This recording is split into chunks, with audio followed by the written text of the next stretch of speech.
Assalamualaikum warahmatullahi wabarakatuh. Allahumma sholli ala Muhammad wa ala ali Muhammad. Para pemirsa Khilafah News yang dirahmati Allah, alhamdulillah kita berjumpa kembali dengan program kesayangan kita, yakni Kabar Petang. Kita akan membahas tema-tema terkini dengan narasumber yang terpercaya, tentunya dari sudut pandang Islam. Inilah Kabar Petang selengkapnya.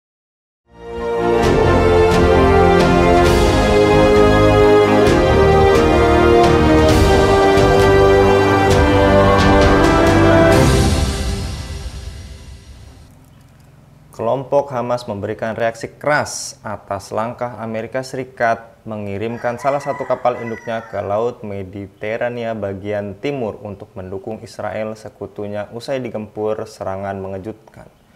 Hamas terang-terangan menuduh Amerika terlibat dalam agresi terhadap rakyat Palestina. Dilaporkan lebih dari 1.100 orang yang terdiri atas lebih dari 400 warga Palestina dan sedikitnya 700 warga Israel tewas sejauh ini. Beberapa warga Amerika juga dilaporkan ada di antara korban tewas dan korban hilang usai perang pecah antara Israel dan Hamas. Menteri Pertahanan Amerika Lloyd Austin seperti dilansir Associated Press memerintahkan kapal induk USS Gerald Ford, sebuah kapal induk bertenaga nuklir, untuk berlayar ke perairan Mediterania Timur dan bersiap membantu Israel setelah rentetan serangan Hamas menghantam negara Yahudi itu. Apakah komunitas internasional membackup penuh penjajahan Israel? Bagaimana sikap dunia muslim? Bagaimana langkah pembebasan Palestina dan seluruh dunia muslim dari penjajahan modern? Untuk membahasnya, kami terhubung dengan Direktur Forum on Islamic War Studies, Bung Farid Subagio. Kita sapa terlebih dahulu. Assalamualaikum warahmatullahi wabarakatuh, Bung Farid. Waalaikumsalam warahmatullahi wabarakatuh. Bagaimana kabarnya, Bung Farid? Alhamdulillah. Alhamdulillah. Baik, Bung Farid, lagi-lagi perang yang terjadi antara Palestina dan Israel nampaknya semakin memanas dan semakin adanya dukungan yang menunjukkan tadi adanya negara sekutu di belakang Israel. Pada Sabtu pekan kemarin dengan korban mencapai ribuan di kedua kubu. Apakah dunia muslim harus berpihak pada Hamas, Bung Farid? Ya, pertama harus kita pahami bahwa persoalan Palestina ini merupakan persoalan yang terkait dengan agama kita, ya. Jadi kalau ada yang menyempitkan seolah-olah persoalan Palestina ini hanya sekedar persoalan agama, hanya sekedar persoalan kemanusiaan, kemudian mengatakan jangan bawa agama dalam persoalan ini, adalah suatu kekeliruan yang sangat besar. Bahwa apa yang terjadi di Palestina berupa penjajahan, ya, kezoliman, pengusiran, pembunuhan terhadap kaum muslimin di sana, itu adalah persoalan, bisa dianggap persoalan kemanusiaan, iya. Tapi dalam Islam, persoalan kemanusiaan ini terkait juga dengan agama, gitu. Artinya apa? Islam adalah agama yang memerintahkan kepada kita untuk membebaskan negeri-negeri Islam yang dijajah, dan tidak boleh membiarkan musuh menguasai tanah kaum muslimin, merampas tanah kaum muslimin, merampok tanah kaum muslimin, sebagaimana yang dilakukan oleh entitas penjajah Yahudi pada saat sekarang ini. Dalam Al-Quran, Allah Subhanahu wa Ta'ala berfirman, "Waqatilu fi sabilillahi allazina yuqatilunakum." Perangilah di jalan Allah orang-orang yang memerangi kalian. Karena itu bagi seorang muslim, persoalan Palestina ini adalah persoalan yang terkait dengan agama mereka, terkait dengan syariat Islam, yaitu kewajiban untuk membebaskan tanah kaum muslimin yang dijajah. Apalagi yang dijajah ini adalah tanah Al-Quds, negeri yang diberkahi oleh Allah Subhanahu wa Ta'ala. Dan itu dijelaskan di dalam Al-Quran langsung oleh Allah Subhanahu wa Ta'ala. Dalam surah Al-Isra, Allah Subhanahu wa Ta'ala berfirman, "Subhanalladzi asra bi'abdihi lailan minal masjidil harami ilal masjidil aqsa alladzi barakna haulahu." Maha suci Allah yang telah memperjalankan hambanya, yakni Rasulullah SAW, pada satu malam dari Masjidil Haram ke Masjidil Aqsa yang telah kami berkahi. Jadi inilah tanah yang diberkahi oleh Allah Subhanahu wa Ta'ala. Karena itu wajib atas kaum muslimin untuk membebaskan negeri kaum muslimin ini. Secara khusus kalau kita lihat, menunjukkan begitu pentingnya tanah Palestina yang diberi oleh Allah Subhanahu wa taala ini. Khalifah Umar bin Khattab radhiyallahu an ketika kaum muslimin berhasil melakukan futuhat terhadap tanah Palestina, langsung mengunjungi tanah Palestina ini, menunjukkan begitu pentingnya tanah Palestina ini. Kaum muslimin, para ulama, para pejuang-pejuang Islam juga dalam sepanjang sejarah Islam yang penuh dengan dicatat dengan tinta emas, berusaha untuk kemudian mempertahankan tanah Palestina ini dari serbuan musuh. Dan ketika tanah Palestina ini dikuasai oleh pasukan salib, Panglima Perang Salahuddin Ayyubi berusaha untuk kemudian merebutnya, menggerakkan kaum muslimin untuk merebutnya kembali. Tanah ini adalah tanah para nabi, tanah yang dihiasi dengan darah-darah para syuhada. Karena itu dalam pandangan Islam, persoalan Palestina ini adalah persoalan terkait dengan syariat Islam. Jadi kalau ada propaganda yang mengatakan menjauhkan agama dari persoalan ini, maksudnya menjauhkan Islam dari persoalan ini, adalah propaganda sesat yang harus ditolak oleh kaum muslimin. Ini adalah propaganda pro penjajahan. Karena penjajah itu tahu persis kekuatan kaum muslimin itu ada pada Islam. Kalau umat Islam berpegang pada Islam, umat Islam bersatu, maka umat Islam akan bisa membebaskan Palestina. Penjajah itu tahu persis kekuatan itu. Karena itu mereka menggunakan antek-antek mereka di negeri-negeri Islam. Termasuk yang mengklaim ulama, mengatakan bahwa ini bukan persoalan agama. Bahkan mereka mengatakan jauhkan seruan-seruan agama dalam persoalan ini. Mereka lupa bahwa Indonesia ini bisa merdeka justru karena Islam, karena jihad fisabilillah. Belanda bisa diusir kembali ketika berusaha menjajah kembali bersama Inggris dari Surabaya itu karena apa? Karena seruan jihad fisabilillah yang diserukan oleh Kiai Haji Hashim Asy'ari. Karena itu apa yang dilakukan oleh sebagian orang yang mengatakan jauhkan persoalan ini dari persoalan agama, ini adalah upaya penyesatan. Bahkan ini menunjukkan bahwa mereka itu sesungguhnya adalah antek-antek Zionis. Mereka itu adalah antek-antek penjajah yang tetap menginginkan tanah Palestina itu dijajah oleh entitas penjajah Yahudi. Demikian. Kemudian dilansir juga serangan Hamas mengejutkan Israel. Bahkan sampai pemerintahan Israel pun mendeklarasikan perang. Dan hal tersebut dikhawatirkan akan memperburuk situasi yang semakin tak menentu.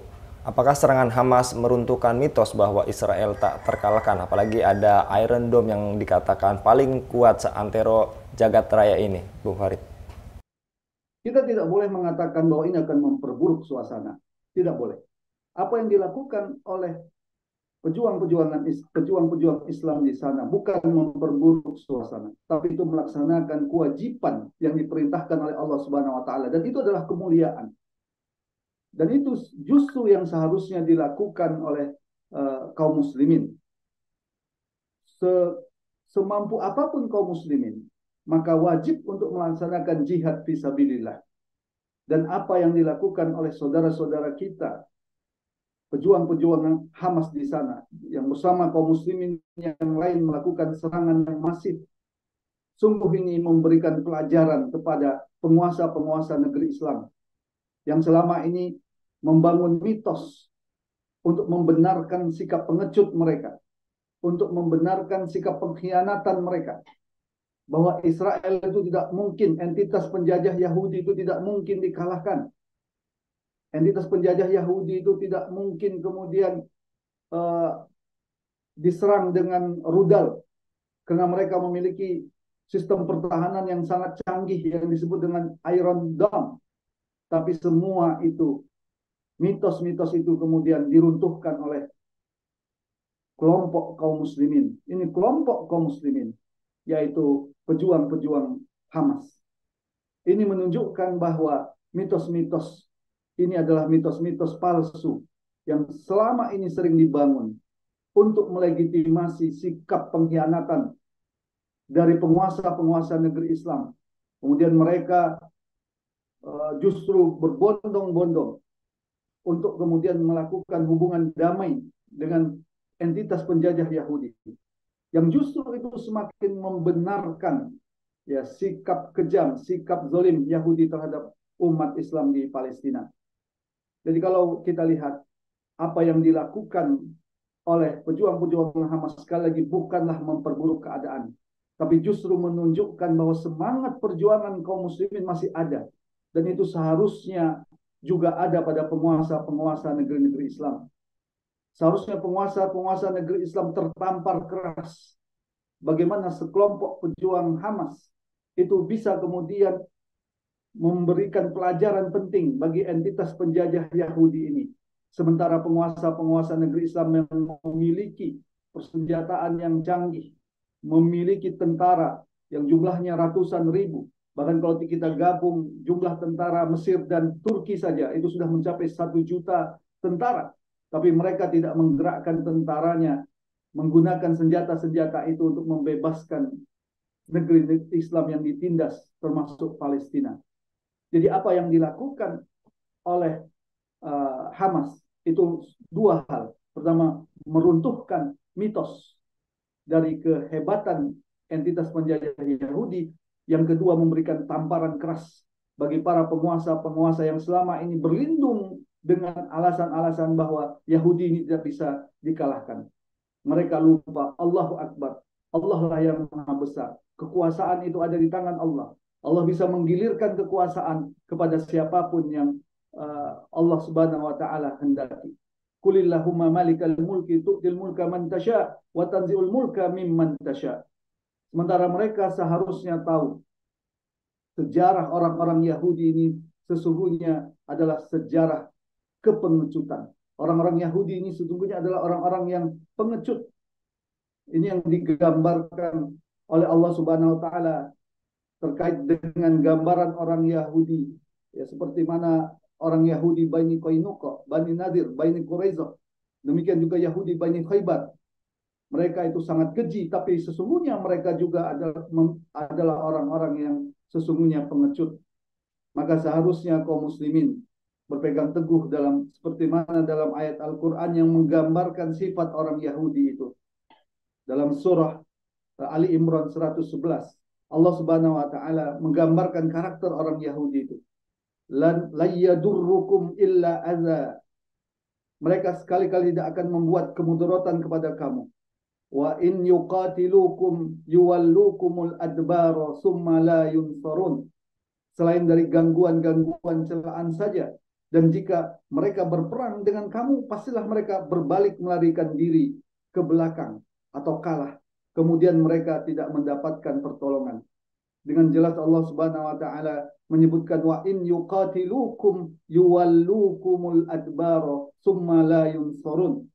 Jadi jika mereka berperang dengan kamu, pasti mereka itu berbalik, melarikan diri ke belakang kalah. Kemudian mereka tidak mendapatkan pertolongan.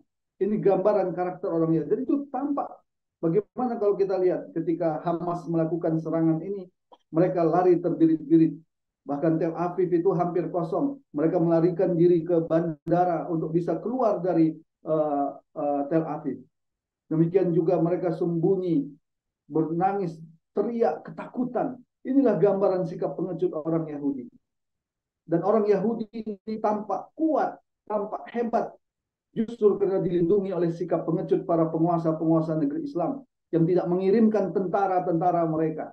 Bayangkan kelompok pejuang Islam Hamas saja telah membuat mereka takut. Apalagi kalau kemudian yang bergerak adalah penguasa-penguasa negeri Islam yang menyerukan tentara-tentara Turki, tentara Saudi, tentara Mesir, tentara Yaman, tentara-tentara kaum muslimin yang lain. Ini tidak akan bisa dikalahkan oleh siapapun kalau umat Islam bersatu.